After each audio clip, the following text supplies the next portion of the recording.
रिश्तों में ना कोई हैरत और ना कोई रंग, जो फ्लेक्सिबल है वही स्ट्रॉन्ग।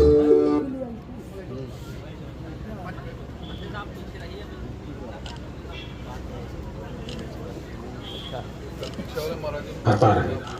आज से कुछ ही दिनों बाद 3 जनवरी को हम सभी इन दोनों की जन्म जयंती मनाएंगे।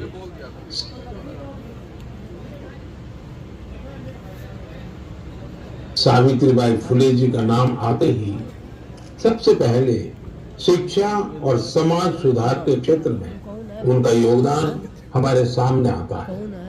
वे हमेशा महिलाओं और वंचितों की शिक्षा के लिए जोरदार तरीके से आवाज उठाती रही। वे अपने समय से बहुत आगे थी और उन गलत प्रथाओं के विरोध में हमेशा मुखर रही।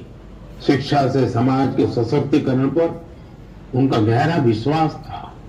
महात्मा फुले जी के साथ मिलकर उन्होंने बेटियों के लिए कई स्कूल शुरू किए।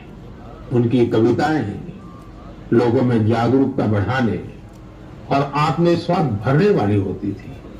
लोगों से हमेशा उनका यह आग्रह रहा कि वे जरूरत में एक दूसरे की मदद करें और प्रकृति के साथ भी समरसता से रहें।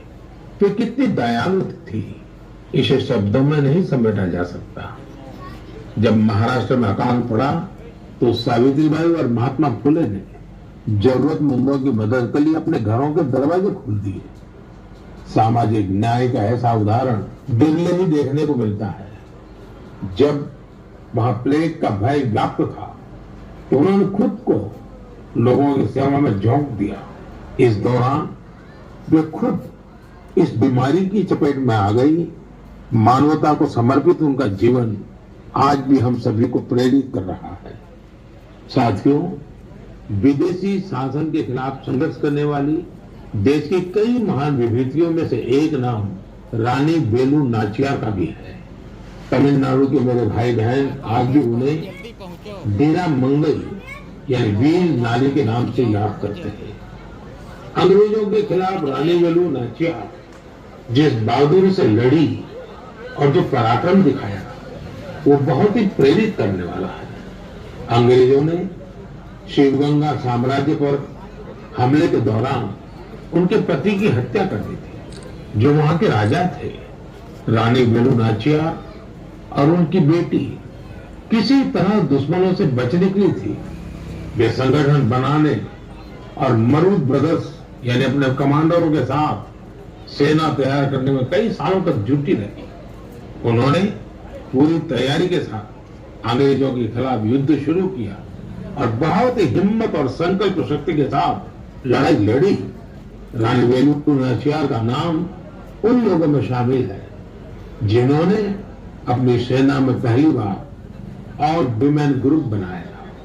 मैं इन दोनों वीरांगनाओं को श्रद्धा सुमन अर्पित करता हूं। मेरे परिवारजनों, गुजरात में डायरा की परंपरा है। रात भर हजारों लोग डायरा में शामिल होकर के मनोरंजन के साथ ज्ञान को अर्जित करते हैं। इस डायरा में लोक संगीत, लोक साहित्य और हास्य की त्रिवेणी हर किसी के मन को आनंद से भर देती है। इस डायरा के प्रसिद्ध कलाकार हैं भाई जगदीश त्रिवेदी जी। हास्य कलाकार के रूप में भाई जगदीश त्रिवेदी जी ने 30 साल से भी ज्यादा समय से अपना प्रभाव जमा रखा है। हाल ही में भाई जगदीश त्रिवेदी जी का मुझे एक पत्र मिला और साथ में उन्होंने अपनी एक किताब भी भेजी है। किताब का नाम है social audit of social service. एक किताब बड़ी अनूठी है। इसमें हिसाब किताब है। ये किताब एक तरह की बैलेंस शीट है। पिछले 6 सालों में भाई जगदीश त्रिवेदी जी को किस किस कार्यक्रम से कितनी आय हुई और वो कहां कहां खर्च हुआ, इसका पूरा लेखा जोखा किताब में है। ये बैलेंस शीट इसलिए अनोखी है क्योंकि उन्होंने अपनी पूरी आय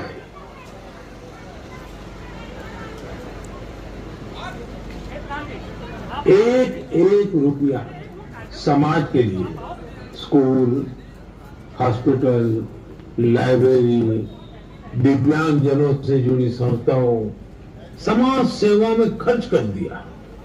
पूरे 6 साल का हिसाब है। जैसे किताब में एक स्थान पर लिखा है 2022 में उनको अपने कार्यक्रमों से आय हुई 2,35,79,674 रुपये और उन्होंने स्कूल, हॉस्पिटल, लाइब्रेरी पर खर्च किए 2,35,79,674 रुपये। उन्होंने 1 रुपया भी अपने पास नहीं रखा। दरअसल इसके पीछे भी एक दिलचस्प वाक्य है। हुआ यूं कि एक बार भाई जगदीश त्रिवेदी जी ने कहा कि जब 2017 में वो 50 साल के हो जाएंगे तो उसके बाद उनके कार्यक्रमों से होने वाली आय को वो घर नहीं ले जाएंगे बल्कि समाज पर खर्च करेंगे। 2017 के बाद से अब तक वो लगभग 8.25 करोड़ रुपए अलग अलग सामाजिक कार्यों पर खर्च कर चुके हैं। एक हास्य कलाकार। मोदी सरकार की गारंटी, भारत होगा गरीबी मुक्त। 5 सालों में 13,50,00,000 लोगों को गरीबी से बाहर निकाला। ये भाई जगदीश त्रिवेदी जी के जीवन से पता चलता है। आपको ये जानकर हैरानी होगी कि उनके पास पीएचडी की 3 डिग्रियां भी हैं। वो 75 किताबें लिख चुके हैं, जिनमें से कई पुस्तकों को सम्मान भी मिला है। उन्हें सामाजिक कार्यों के लिए भी कई पुरस्कारों से सम्मानित किया जा चुका है। मैं भाई जगदीश त्रिवेदी जी को उनके सामाजिक कार्यों के लिए बहुत बहुत शुभकामनाएं देता हूं। मेरे परिवारजनों, अयोध्या में राम मंदिर को लेकर पूरे देश में उत्साह है, उमंग है। लोग अपनी भावनाओं को अलग अलग तरह से व्यक्त कर रहे हैं। आपने देखा होगा बीते कुछ दिनों में श्री राम और अयोध्या को लेकर कई सारे नए गीत, नए भजन बनाए गए हैं। बहुत से लोग नई कविताएं भी लिख रहे हैं। इसमें बड़े बड़े अनुभवी कलाकार भी हैं, तो नए उभरते युवा साथियों ने भी मन को मोह लेने वाले भजनों की रचना की। कुछ गीतों और भजनों को तो मैंने भी अपने सोशल मीडिया पर शेयर किया है।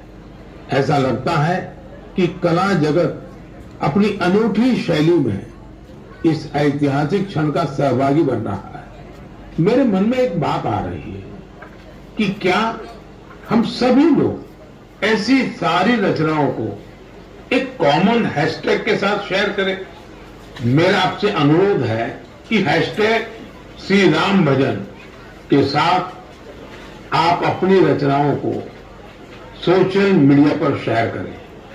ये संकलन भावों का, भक्ति का ऐसा प्रवाह बनेगा जिसमें हर कोई राममय हो जाएगा।